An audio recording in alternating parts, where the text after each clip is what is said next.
তৃণমূল বিধায়কের বুথেই ৩৯ জন মৃত ভোটার।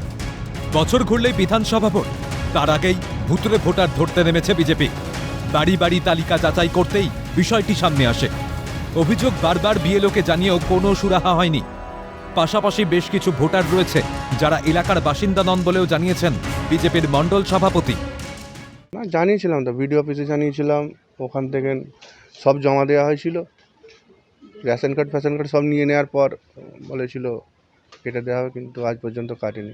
বিগত দিনে কয়েকবার এই লিস্ট তুলে দেওয়ার পরেও ওনারা এই ভোটার লিস্ট স্বচ্ছতা করেননি। তাই নির্বাচন কমিশনার যে সিদ্ধান্ত নিয়েছে এসআইআর এর মাধ্যমে যে স্বচ্ছ ভোটার লিস্ট হবে, এটা আমরা আশাবাদী।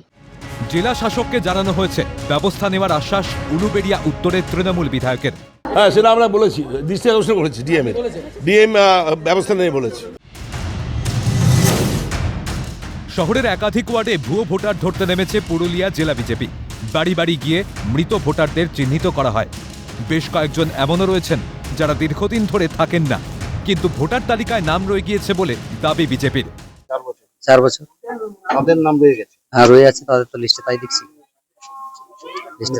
বিএলও ঠিকঠাক কাজ করেনি। না করেনি কেন, আমি তো ডেথ সার্টিফিকেট দিয়ে সব মিউনিসিপালিটিতে সবকিছু আমি ডকুমেন্টস জমা করেছি।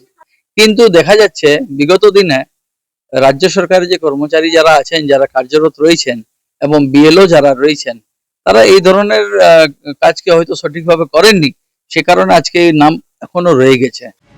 বিজেপি রাজনৈতিক চক্রান্ত করে তৃণমূলকে দোষ দিচ্ছে, দাবি পুরুলিয়া তৃণমূলের প্রাক্তন সাধারণ সম্পাদকের। এবং কি কারণে কি হয়েছে সেটা নির্বাচন কমিশনকে অভিযোগ জানাক, সেটা তারা তদন্ত করে দেখবে।